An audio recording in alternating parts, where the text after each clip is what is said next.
I had 3 children by Mhm. the age of 23. Mhm. They were just 2.5 years apart from the oldest to the youngest, and so at one point, they were all 3 in diapers, and, the marriage was not good, and so I just was very, very trapped at the age of 23. Mm. So what happens? Uh, Eventually, I decided to leave him. There was some, it wasn't physical abuse, but definite emotional abuse, Yeah. and I just felt little. I commuted from a Federal Way, which is about an hour's drive south, but during, heavy traffic, which was all the time, it could take me 2 hours and 40 minutes Oh my to goodness. go one way. And Wow. so, add that with a full schedule of sometimes up to 30 class hours per week of class and lab, and then commuting and homework and children, and it was overwhelming. We made it to the summit, we did it, woo! But while I was in Tanzania, I thought, "Okay, well, I'm gonna volunteer for something while I'm there because I don't wanna just, like, come into this poor country, climb their mountains, say thank you very much, and leave." I thought, "There's something wrong with that. I have to do something." Did you know there's a technology that's actually an app on your phone that uses sound waves to tell your brain what you want your brain to do? We had a young man that was on a guest on our podcast, the Mike Litton Experience, who had a traumatic brain injury. He was sleeping 3 hours a night. He's using Newcalm now and he's sleeping more. Go to newcalm.com, Mike15 promo code. Newcalm.com, promo code Mike15 for an extra 15% off. Go today. Welcome to the Mike Litton Experience podcast. Everyone has a story, and our passion is to help them tell it. Mike is passionate about being a father, a teacher, a realtor, an investor, and a leader. And now, introducing the host of the Mike Litton Experience, Mike Litton. Emmy, Torrey, thank you so much for being our guest on the Mike Litton Experience. I'm super excited for our time together. And like we talked about before we hit record, everybody has a story, and our passion is to help them tell it. So, with your permission, we're going to start with where you were born, go up to today, and then we want to talk about this amazing book that you wrote called Fox Creek. Thanks again for being here. Thank you for inviting me. I really feel excited about this hour. Yeah. So before we hit record, we found out that you live in a place that's one of the prettiest places on the planet. Really cool. So where were you born? I was actually born in the state of Washington in a town called Wenatchee, and it's, nestled in the Cascades, so if you're in Wenatchee, all you see are these, snow, topped mountains all around you in a big ring. It's very beautiful. This is a small town. Not really. It's about, I think 100,000 people or so. Okay. Don't quote me on that. So did you grow up there? No, I only spent, I think, my first, 2 years there, and then my father got a job teaching at the department with the Department of Defense in Europe, and so we went from Wenatchee to France. I was a couple years there, and then to England, and I was a couple years there, and for me, England was very formative. I went to Mhm. school there for the first time.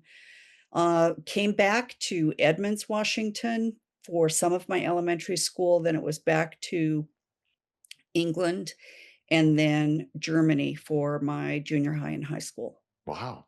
Yeah. So what was your favorite thing about growing up in those three places? I think, I think for me, and in a way this is retrospective, I don't think I necessarily realized how much I was appreciating it at the time, but Mhm. I appreciated being exposed to so many different cultures, Yeah. and different languages, different architecture. I mean, it was an amazing, unique childhood. And at the time, I think I was just always homesick for Washington, Yeah. but that eventually ebbed away, and I did eventually feel very, very fortunate. Wow. Yeah. So in high school in Germany, Mhm. did you have a favorite subject? I always liked the sciences, Mhm. and then, so I took chemistry, physics, the different maths, and, um, biology, And then I also enjoyed creative writing, so I'd always make sure I was taking English. That's cool. Yeah. Did you have a favorite teacher in high school? Mm. Oh gosh, yeah, I did, Mr. Buckles. Mhm. Yeah, great, great teacher. He was a chemistry teacher. That's cool. Yeah. So, growing up, who was the most influential person to you? Probably my father. He was a teacher, he's a natural teacher, so, like, when I would have trouble at school, not understanding a particular math problem or whatever, and he, by the way, taught math and science, so I would go home and I'd say, "I did poorly on this test, help me out," and he would sit there and, help me through the problems until the light bulb would finally go click, and I'd go, "Oh, okay, okay, I get it." But more than that, he would, sit with us around the table at dinner time, and I grew up in the '60s, and so often we would discuss what we had seen, let's say, in the news that day, Mhm. and so we're talking, the assassination of JFK, Mm. MLK, RFK, all the civil rights, demonstrations, which for me as a child were very, very disturbing. I didn't necessarily understand what was going on, and he would talk to us about human rights and about the equality of all people. So that for me was very influential in terms of how I started to form my worldview and started to view other people. What did your dad teach for the Department of Defense? Well, he taught physics, chemistry, mathematics. He was very good at what he did. He had, I think it was a bachelor's in chemistry and a master's in math. And I remember when I was, in 11th grade in Heidelberg High School, some of my friends came to me and they said, "You would not believe what just happened." They said, "Your dad," and by this time he was an assistant principal, "Your dad walked in to our calculus class as a substitute teacher, and he goes, 'Okay, what page are you guys on?' And they said, "Well, we're on page whatever, 330." He turns to 330, took like 30 seconds to look it over, closes the book, and he goes, starts on the chalkboard, and he goes, "Okay." And their mouths just fell open. They just couldn't believe it that he could just anywhere in the calculus book totally be able to lecture on it. That's a big deal. Yeah, My daughter was in high school math taking algebra, yeah, and my son, who's an absolute brainiac, he gets his brains from his mother. He's an absolute brainiac. He's one of the smartest people you've ever met in your life. He would tutor his sister through math. Well, he mhm, wasn't available one day, and so I tried to fill in. It took me an hour to figure out I'm back in algebra mode. I'm right. Of right, course, it was a while ago, right? But I'm right. right. So I tried to help her. I tried to do what I could. And then at the end, I said, "Is there anything else I can do to help you?" She goes, "Yeah, I need Michael." Yeah, bring him back. Yeah, I mean, I yeah, was a terrible substitute, right? yeah, You know how you mentioned it clicked? That's what yes, teachers yep, live for. Teachers yes, live for that moment when the student goes, and you can see it yeah, when you're in front of them, either one-on-one or in a group, right. you can see it when it happens, and Did you you used to be a never teacher I've taught for yourself? 33 years, Oh, okay. and about 4 months ago, I became a teacher professionally. So I'm Oh, actually an adjunct with a local college here, and I have a full-time position waiting for me as soon as I finish my bachelor's and my master's degree. I'm wow, currently at University of Oklahoma as a full-time student, yeah, finishing my bachelor's. So I finished spring of amazing. 2026. So, That's yeah, I'm amazing. super excited. I'm, like, Congratulations in advance. That's gobsmacked, right? amazing. Yeah, 'Cause I've taught forever, and right, I never charged for it or any of that kind of stuff. I just loved teaching, yeah. so it was cool. So after high school, where do you go? I moved back to Washington State, and I thought it would be an easy transition because I'd always missed Washington, but it turned out to be extremely difficult. I was kinda different from everybody around me. I spoke a different language, so to speak, because I had phrases that me and my friends always used, and I would get laughed at in Washington. They listened to different music, they dressed differently.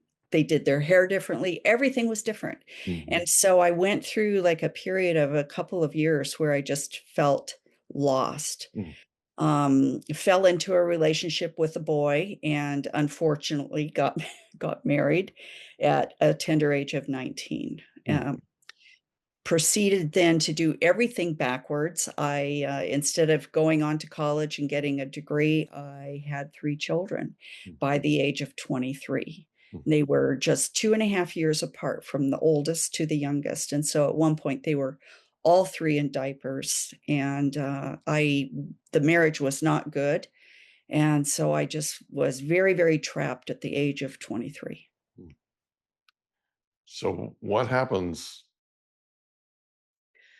Uh, Eventually I decided to leave him. There was some, it wasn't physical abuse, but definite emotional abuse, Mm, and I just felt little and, like I had so much potential in me, I could just feel it, and yet he made me always feel very little, mm, and so I thought, I deserve something better in my mm, life, and my kids were babies, and I thought, "How do I do this?"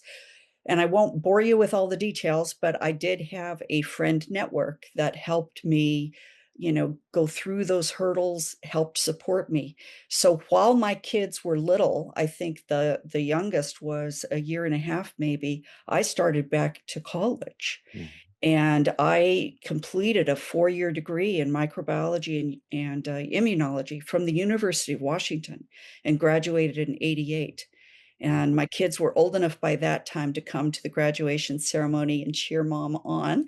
And so that was a huge moment for me. And then I Mm. went into the field of microbiology and was a lab tech for a while, and then even taught for a little while at Highline Community College. So 2 things. Number 1, what was your favorite thing? Actually, 3 things. What was your favorite thing about attending University of Washington? Oof, gosh. Well, I honestly don't have good feelings about the University of Washington simply because I was under such horrible stress the whole Yeah. time I was there. I didn't live on campus. I commuted from Federal Way, which is about an hour's drive south, but during heavy traffic, which was all the time, it could take me 2 hours and 40 minutes Oh my to go goodness. one way. And Wow. so, add that with a full schedule of sometimes up to 30 class hours per week of class and lab, and then commuting and homework and children, and it was overwhelming. Yeah. I did no extracurricular activities there. I hardly had any friends because I didn't have time for friends. Yeah. So it was just survival, pure survival there. So you get a job working as a lab tech, Mhm. right? What was your favorite thing about that? My friends there. Yeah. So there were about 30 of us there it was actually a physics laboratory in, Weyerhaeuser. Mhm. And so it was a wonderful job, good benefits, great pay, and wonderful friends. They were all kind of my age. They all had science degrees, and we just got along really well. And it was the first time, I think, since moving back from Europe that I had really felt like, this is where I belong. Yeah, it was great. So how did it feel after everything, all of the struggle that you went through to finish college, right, with babies at Mhm. home and all that? Yeah. How did it feel to get that first job? It was absolutely amazing. The Weyerhaeuser headquarters, well, not the headquarters, because we worked like a minute from the headquarters in the Science and Technology Building, which was behind like gates and all that, very top secret. But it was only a 5-minute drive from my house. So to Wow. go from that huge 2 commute hour and 40 to minutes to yeah, 5 yeah, minutes? to Yeah. suddenly "Oh, it's 5 to 8, I think I'll go in my car now," Yeah. And then, they had it was just a fantastic place to work, and then to be able to be home in time for my kids to get home from school and all that, and to have time to be a parent, and that was just a wonderful job. No homework, didn't have to worry about that, it was really flex time, so I could show up kinda whenever I wanted, and they let me leave early to go pick up my boys from school, I mean, it was great. That's awesome. That's awesome. How Yeah. accomplished did you feel Oh my god, I felt like I'd done the right thing Yeah, by moving forward for myself in my life, yeah, even though I did have some friends tell me, "You made your bed, you gotta lie in it," and I'm like, "That feels so wrong on mhm, so many levels, and I will not do that." yeah, And there was a price to pay, psychologically for my kids, definitely, but I think ultimately for them to see a strong yeah. mom come out on top and then to be able to nurture them in a strong, fulfilling way, I think that was worth it, all of it. You are an amazing role model for them. Thank you. That's They really tell me cool. that now, and they're That's in their awesome. 40s. Yeah. They're now in their 40s because I was really young, and, they tell me that. Yeah, that's so cool. So you become this amazing role model, and at some point you decide to go into teaching. Can you talk about that for a second? What was the mindset behind that? And Well, then what was your teaching experience like? the teaching actually happened simultaneous with my, lab job.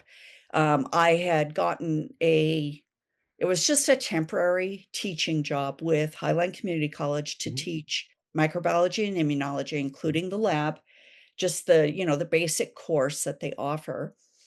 And, so I went to my supervisor there at the lab at Weyerhaeuser, and I said, "I've been offered this position. It's on Monday, Wednesday, Friday from this time to this time. I really wanna do it.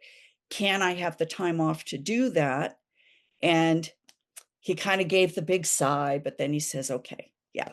And so I was able to juggle both things, and it was a lot of fun. I really appreciate it, and I'm a natural teacher, just like my dad. I loved it. mhm. How did it feel? It felt great. Because it's right, Felt you great. you've gone through all of this, Yeah. right? Yes. And you sort of paid this price. Now you've got this lab tech job that's like a dream. You can Mhm. actually spend time with your kids, the whole thing. And then you take that to a whole nother level because now you're teaching too. Right. How did that feel when you were teaching, like literally having gone through everything that you had gone through? Now Yeah. you're actually teaching and giving back. How did that feel? It was so fulfilling. I felt like, in a way, kinda like, "See, I Yeah. wasn't worthless." Yeah. Yeah, I did have value, I did have potential, and yeah, so it was very, very fulfilling. Your tenacity just blows me away. I love it. I think it's so cool. Thank you. It's Yeah, I so do have cool. tenacity. And your kids have so much to look up to. It's just awesome. Okay. Thank So so how long were you a lab tech and teaching? And then where did you go next? Well, I was only 3 years doing the lab tech teaching, scenario, and then what happened was my oldest kid was in I'm trying to think, he was, in high school or middle school, just somewhere in there, and suddenly he brings home this report card full of Fs. And this is a kid who's brilliant, who was in the Head Start program. He tested as one of the top students. At the age of 16, he was given by the school district the responsibility to take care of all the computers in the school district, and Mm, nobody taught him to do that. He taught himself. So this kid's not stupid, but right. he brings home a whole bunch of Fs.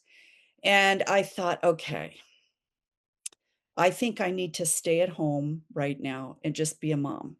Yeah. And so and the timber industry, Weyerhaeuser is a timber company. Yeah. The timber industry at that time was going through a huge depression, Yeah. and so things at work outside of my control were not pretty. Mhm. Um, and so I thought, oh, they were laying off people, and asking us, who should we lay off? I mean, it was pretty ugly in some Yeah. sense. And so I said, okay, I'm gonna just, quit, stay home, raise my kids. And when I did that, I thought, okay, I've always wanted to write full time, never thought I could do it as a profession, but now's my chance. While they're at school, I'm just gonna write. And then I started reading books on writing and, attending writers' conferences and just starting to self teach. Mhm. That's how bad. Kind of getting absorbed into it, right? Yes, yes. So you start writing. Mhm. You've written now. So how long after you started writing did you get published? 6 years. No, I got published by a very I know now, a very, nefarious publisher, who shall remain unnamed, about 4 years after I first started writing. So that's when the book was actually published and made available. So it Was was that a children's accepted. book?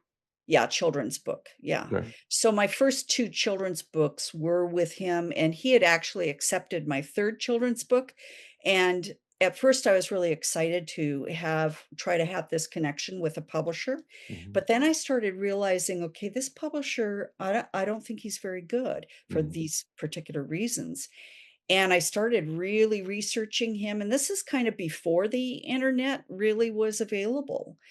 So I wasn't able to like Google this publisher and find out all these bad things. right. Um, but I just started seeing the writing on the wall, and I was able to get my rights back for this third children's book, which I then turned around and got published through Knopf Books for Young Readers, which is the literary arm of Random House. Mm, So I went from this podunk publisher who I got enough royalties to buy a McDonald's meal mm. every 6 months to Random House.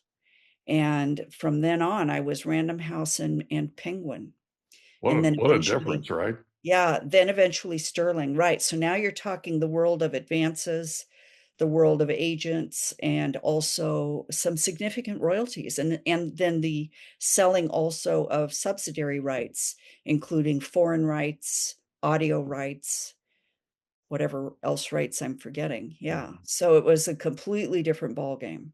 Wow.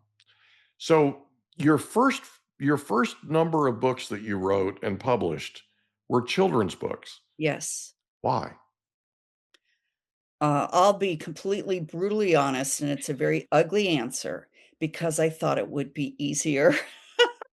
So this is like, okay, 1994 was when I quit my lab job and thought, okay, I'll be a writer. What shall I write? Well, what's easy? Okay, children's books. Little did I know how difficult children's books were. I had no Mhm, idea. I actually find writing for adults way easier. mhm, Children's books are hard because you mhm, have, especially picture books. I tried that and I failed miserably. So kudos to those people who can write pictures picture books. But me, I went more of the middle grade novel, young adult novel type direction, and it was very difficult because you are limited in theme, you're limited in language, you're limited in sentence yeah, structure.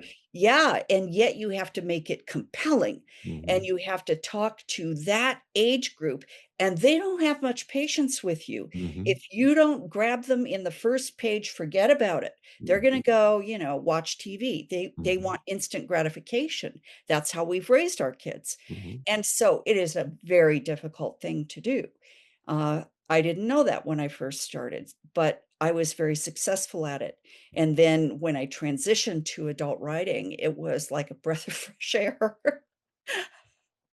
So this is like a recurring theme, right? So life just throws you curveballs and you just knock it out of the park. Like you just figure out a way.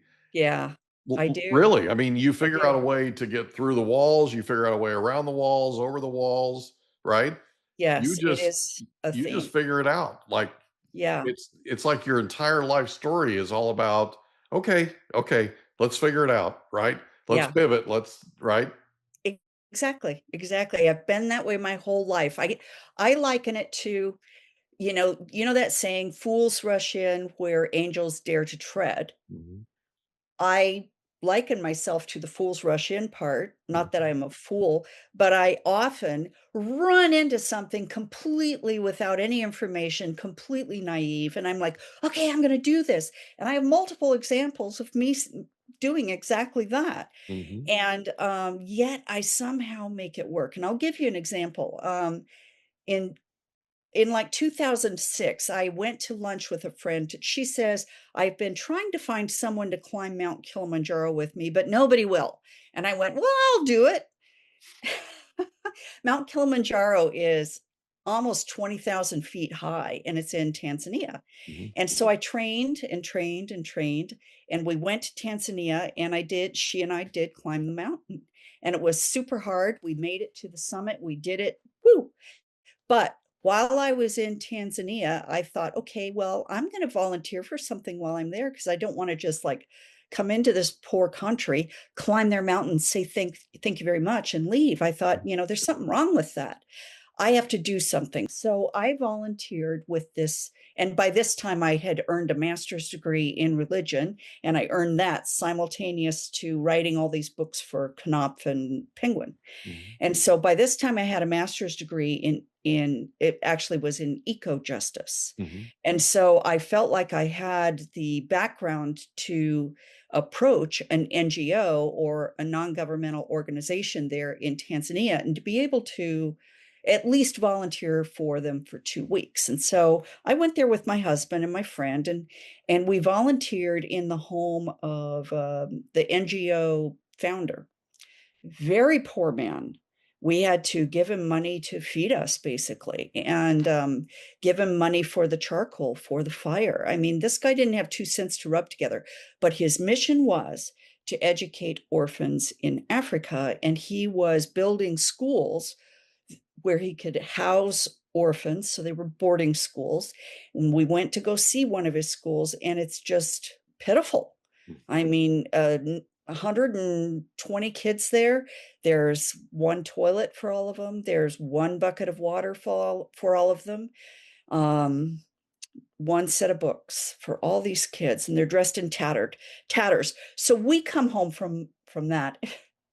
Here I go, fools rush in. I found a 501c3 called Orphans Africa, and we're still operating Orphans Africa almost 18 years later. Wow. And we now have 6 campuses. Hundreds of children have attended. We've educated thousands of kids. They've become doctors, lawyers, engineers, teachers, nurses, secretaries. We have nursery through Voc training college. And yeah, so I made it happen along with many, many volunteers. We're all volunteers. Nobody's gotten paid. So yeah. So we can talk about this after the episode, but I have a guest that's been on the podcast who reached out to us about putting blood banks in Tanzania with the Rotary group, the Yeah. Rotary Club out there. Yeah. Yeah. We might need to connect you. Might need to connect. Yeah. So that'd be awesome. So so at some point you make the decision to write an adult book, Yes. not a children's book, Yeah. right? We're going to take a break. And when we come back, we're going to talk about this amazing book that you wrote, your first foray into the adult Yeah. writing genre, right? Okay. Yes. Called Fox Creek. We'll be right back. Did you know there's an app that has no side effects that allows you to use sound waves to tell your brain what you want it to do? It's called newcalm.com, and it's amazing. It literally uses sound waves. If you want to tell your brain to go to sleep, if you want to tell your brain to recover, if you want to tell your brain to put you in peak physical state, if you want to tell your brain to focus, if you want to tell your brain to take a power nap, you can do all of these things and more with newcalm.com. Go to newcalm.com today, promo code Mike15. Newcalm.com, promo code Mike15 for an extra 15% off. Go there today. So we're back with Torrey, Michelle Torrey. And before the break, we were talking about your life. We were talking about how you had written basically 12 books for children. Yeah. And they were, middle, high school, that kind of thing. Right. And sort of the challenges of the things that you overcame, so to speak, right? Yes. You have a nonprofit that now you've run for 18 years that's giving back to Tanzania and helping immensely out there. Yes. At some point, you make the decision Mhm. to write a book for adults. Right. Right. And it's an interesting subject. Can you talk for a second about the inspiration. Yes. Not a lot of people go here, Michelle. And Right. we talked about this before we hit record. Yeah. Yes. This is a So this is you putting yourself out there. So can you right, talk about that for a second? right, and kind of like everything else in my life, it kinda came in through the back door, Yeah. and, and yet, looking back, I know that I was led to do this, Yeah. just like I was led to do the 501(c)(3). Mhm. Um, it all happened when my husband said, "I'm going to fly to New Orleans for a business conference. I'll be there for X number of days. Do you wanna come?" Mhm. And I'm like, "Woo, never been to New Orleans. I wanna go." Yes, and of course, if you base a book there, you can write it off. Okay, Mhm. so I've got my plans in the works. I do a little bit of research on New Orleans, and my plan is to write a young adult ghost story that takes Mhm. place in New Orleans. Good plan. So I go there, no plot is coming to me next, and I'm thinking, well, if I just kind of walk around, maybe something will come to me. But at the same time, I rented a car and I made plans to go up north of the Mississippi, north of New Orleans, past Baton Rouge, and go to some of these plantations. And I was drawn to the plantations. I'd always wanted to see some, and I felt drawn to it, like, "Ooh, gotta go." So I go touring these plantations, and I was blown away by their lack of telling any of the slave narrative. So the hostesses were often dressed to the nines, in their crinoline, kind of like the belles of the antebellum era. Mhm. And they talked about life in the big house, the master, the mistress, the kids, the history, but never about the slaves, Hmm. never about their lives, never about how the life in the big house was only made possible through what happened in fields. Mhm. And boy, did that bother me. That steamed me. And, with my focus in my life with justice, with eco justice, and with, empowering these children in Tanzania, Mhm. I was really bothered by that. And so I completely shifted and I thought, well, I'm going to tell that story. And I thought, I don't think I can do it justice from a young adult for a young adult audience because I think it's too grim and too brutal for that. So I'm going to write it for an adult audience. We'll see how it goes. And I went home on fire. And I spent 3 years in full-time research on this book. And I went back to Louisiana multiple times, including spending an entire week kind of ensconced in the Louisiana State University archives, Mhm. just reading, and I already knew before I ever went to the archives what letters and journals I was going to request because they simply weren't available, let's say, on microfiche or whatever was available at that time.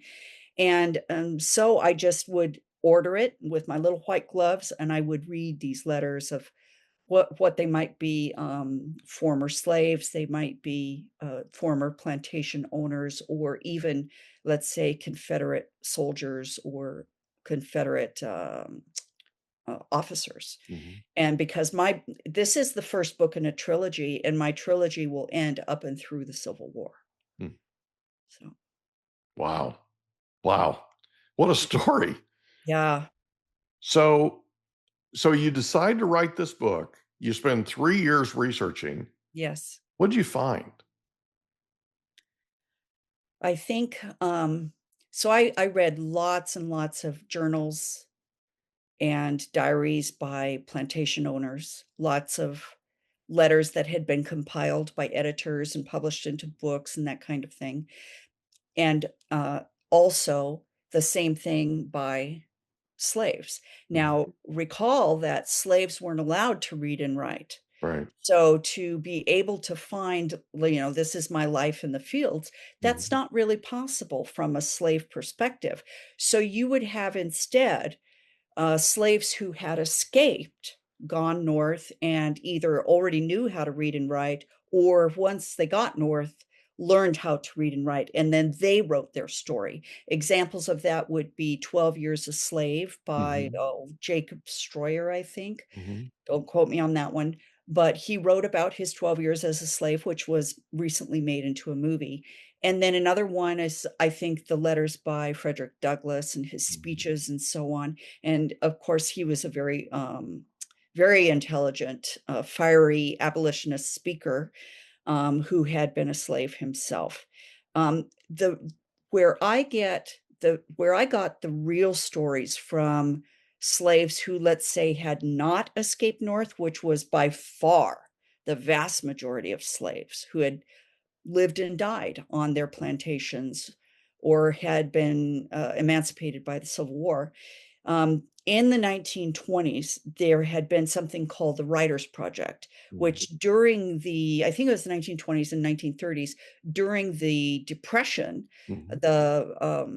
the federal government had started a writers project to help employ some writers, and they Mhm. sent them out to the former slaves, who by this time were very, very old, and asked them to tell their stories. And these former slaves would still be illiterate, but they're telling their stories to the writers of the Writers Project, who would then record the stories. And so those have been compiled. And an example of that would be a book called Bullwhip Days, which Mhm. is just the slaves reminisce. So those kinds of recollections from slaves and then also from slave owners. I think what surprised me the most, to get back to your question, is the diaries from slave owners, and two diaries in particular. One by James Henry Hammond, who was the governor for a time of South Carolina, and then in around 1850 something, 1852, I think, and who had to quit in disgrace. And then another one, William Bennett Barrow, who was a slave owner of over 100 slaves in Louisiana, where my book takes place. And this book was called Plantation Life in the Florida Parishes in Louisiana, 1843 to 1846. And it's compiled by an editor based on the diary or the plantation journal that William Bennett Barrow wrote. And both of these men, at some point in their letters or in their journal, said, I believe I am a good man. I believe I have never harmed another human being in all my life. And Bennett Barrow, for example, said this to his wife. It was in the form of a question. Am I a good man? Have I ever hurt anybody? And she looked at him honestly and she shook her head. No, I don't think you have. And they're both like, yeah, yeah, okay. And then, so that was one of his diary entries. And then you read like a week later where he handled all of his plantation management himself. He did not have an overseer. So all punishment was meted out by him. He says the week later or whatever, um, I had to whip an entire Hogan today because they only did half a day's work. They were shirking their work. And he says it very casually, like, all in a day's work for him. Or on another one, I let the dogs overhaul Sonny a bit because, he was a runaway. And what that meant was he let his hounds loose on this man and Mhm. let them, just do some damage. And so this blindness on his part, Mhm. I'm a good man. Well, why you have to ask yourself, why would he have really truly believed that in his heart? And if you read all of his interactions socially, everybody who met him would agree, wow, this is a really nice guy. Well, it was because socially what he was doing on his plantation was acceptable. Mhm. It was absolutely acceptable. Black people at that time, I think, were 2/3 of a human being, Mhm. or 5/8. Oh, I have to anyway, they Mhm. weren't a full human being, and Correct. so you could, socially be cruel to them, and it wasn't the same as if you were cruel, let's say, to your white neighbor. Well, their attitude was that they had to be. Their Yeah. attitude was they were animals, and they Yeah. had to do this to deal with their animals. Yeah. I mean, it's like, right? To Right. to look Absolutely. at it in today's parlance, it's just what? I So know. it sounds like that what you experienced when you toured the plantation was sort of the same exact attitude that you experienced when you read that journal, and that journal was a couple of 100 years ago, Yeah. right? Yeah. Or Yeah. yeah, a couple 100 years ago. I mean, we're 2025, and that was That 1943 that was or 18 yeah, 1843. 1843, yeah, I mean, yeah, we're almost 200 years past, right? And exactly. yeah, and they're doing these plantation tours with the same kind of attitude that was prevalent back then. That is so. Let me ask you this, Mhm. and I probably should apologize ahead of time for asking, Okay. but you spent all this time helping the natives of Tanzania. Mhm, And some of their forefathers mhm. and mothers were their ancestors, right? Yes, Were slaves yes, in this country. yes. Given that context, how did it make you feel to discover what you discovered, like to uncover what you uncovered in your research? It had to have been gut Yeah. wrenching. Well, I actually did the research back in the '90s, because I had written a huge part of this book before I got the contracts from Knopf and Penguin, so it gets a little convoluted there, my timeline, and I put my book on the back burner. So I didn't, found my charity until 2007. Okay. In 2007, I had already done all this research, and then I'd already gotten a master's degree in eco-justice, so this was not a surprise going there. Now when slave traders and I did write a young adult book on the slave trade, so I Mhm, was very familiar with how the slave trade started and where they would go and raid the African continent. mhm, And it was, you have to think of where they were coming from. They were coming from the West, and so the mhm, west coast of Africa was the easiest for them to go to, in especially the Nigeria area. And Congo, also a lot of Congo slaves. The East Coast, where Tanzania is, was not troubled as much by the slave trade, although it did happen. And then they had to force march all the way to the West Coast to be taken by ship. It's interesting though, because we have a manager there in Tanzania. His name is Mawazo, and he's an orphan himself. He's been our manager for 15 years, and he considers me his mother, mhm. and I consider him my son. And one day we were talking about slavery. He didn't really know much about it. He really hadn't known that, slaves had been taken from Africa and taken to the United States or really any place else and forced into labor, and that their descendants were still there. In fact, one day he saw, a photo of, an American who was a Black American, and he's like, "Really? He's American? How can he be American? He's not he's Black." So, I fault some of that with the Tanzanian education Oh, system that sure. it is, it's really, really bad, and so he didn't receive kind of a world history. He may have received a little bit of Tanzanian history, and even that would have been skewed, but that was my experience in Tanzania, but I do feel like, as a white American, that I'm giving back in some way or repairing in some way some of the damage that was done to the African continent, and you can still feel the damage done even today in Tanzania, um, from what was basically the descending of the Western cultures into Tanzania, into Africa. So there were indigenous people to Africa that sold slaves. Oh, absolutely. That Yeah, blew me away. yeah. And then the slaves came here, and they were actually at some point, not all the time, but at some point they were exchanged for supplies. Yes, I mean, we're yes, talking, you know what I mean? It's like, yes.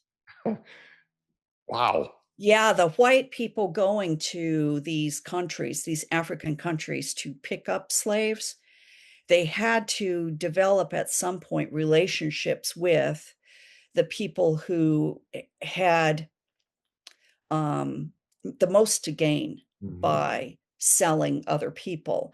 And it would not have been people in their own community. Yeah. It the kings and the people that they parlayed with would have gone inland Mhm. to maybe some of their enemies Mhm. and had the white people capture those people, and then they get their kickback.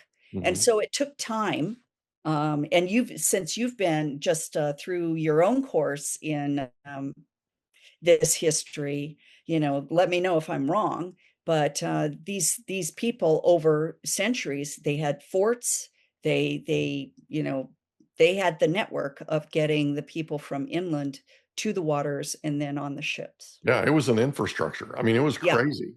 Yeah, I And mean, and money it talks. and Money it blew talks my then, money mind. talks now. Yeah, Yeah, it blew my mind, like, the betrayal, right? The yes. just, like, I mean, some of the things that, and it's along the same lines, forgive me for saying this, but it's along the same lines of what you experienced on that plantation and what you experienced with your friend from Tanzania. Yeah, This sort of turning a blind eye thing, right? mhm, yeah, And that's what really affects me yeah, when young people want to tear down these statues and these things that are historical monuments of people mhm, that have come in the past, that mhm, we're still learning from their mistakes. We're still learning from, right? I mean, if you yeah, look at this country is all about, we made a bunch of mistakes, we know it, we recognize it, and we're trying to get better because of it. right, If he who ignores history is going to repeat it, right? or right, or risk repeating it. absolutely. That's the thing that bothers me, Yeah, because we don't teach history like we used to. We don't share with our students, with our young people, mhm, how unbelievably fortunate we are to be where we are right. versus the rest of the world, and all the things that Oh, took place. boy. Yeah, You know you're what I not mean? kidding. Yeah, So that's part of why this really reached me, because yeah, I'm like looking at it going, "Oh, I love this. This is really cool." yeah, So yeah, the name of the book is Fox Creek. Can you yeah, talk a little bit about what a reader can expect in okay, reading this book? yeah. So, first of all, and this shouldn't come as a surprise, I have both the white narrative and the slave narrative intersecting in this book. That's I good. felt like that was the only way that I could like represent all these voices and Yeah. worldviews. And then, as the author in putting forward these narratives, I tried my best to present them as real people without my judgment on them. Yeah. So, like this would become especially important when I'm presenting, let's say, the slave owner and the Mhm. mistress who benefit from owning slaves. How do they see themselves? Well, they see themselves as very good. So I Mhm. wanted to present them authentically to themselves, and of course, their voice is through their voice. And I have all these voices. Now the book the main character in the book is Monette, Mhm. and, she is born as a, multiracial child to a French Creole sugar planter. When her father dies, she's only 6 years old, and her half-brother, an adult, inherits the plantation, has no use for her, and sells her into slavery. Mm.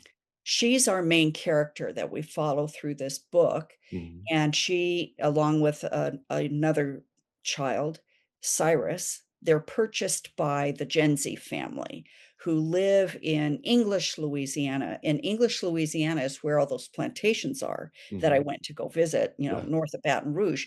And interestingly enough, that's where all of the loyalists during the Revolutionary War fled to Mhm. from the Eastern Seaboard. They're like, "Well, this war, no, I support King whoever, and I'm out of here with all my, my hounds and whoever, my slaves." And they found that this part of Louisiana was gentle rolling hills, beautiful streams, all that kind of stuff. And they're like, "We're staying here."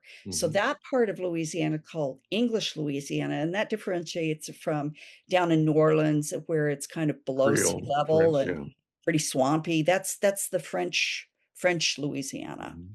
So she gets sold to this plantation called Fox Creek up in English Louisiana. It's the story of really her childhood, and we take her all the way up through the age of 17 by the end of the book one of Fox Creek. So there's 2 more books coming. Yes. This is awesome.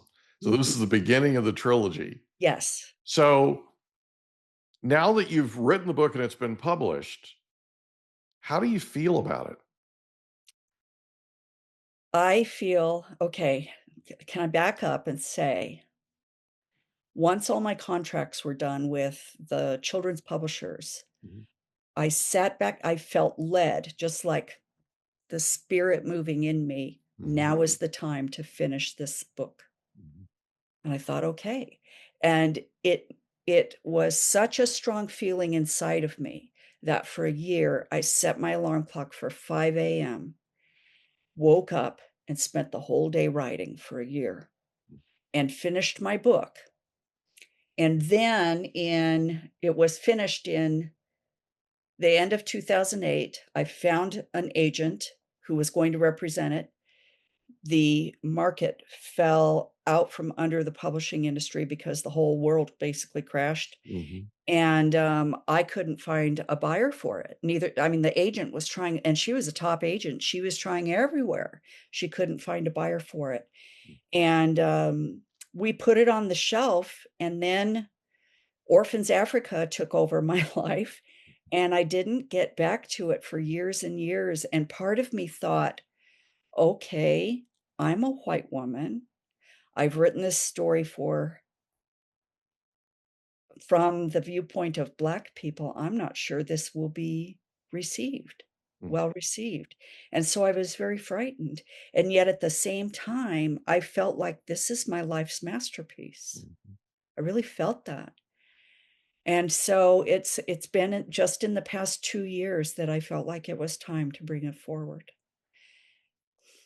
Wow. It took a lot of courage, honestly. Yeah. So this is book 1 of the trilogy. Yes. What can readers expect when they read this book and then also the next 2 coming up? They can expect to be blown away. Yeah, So, sounds it's like it. won some awards, and it's got a starred review from Kirkus. I mean, it's being very critically well received, and by readers as well.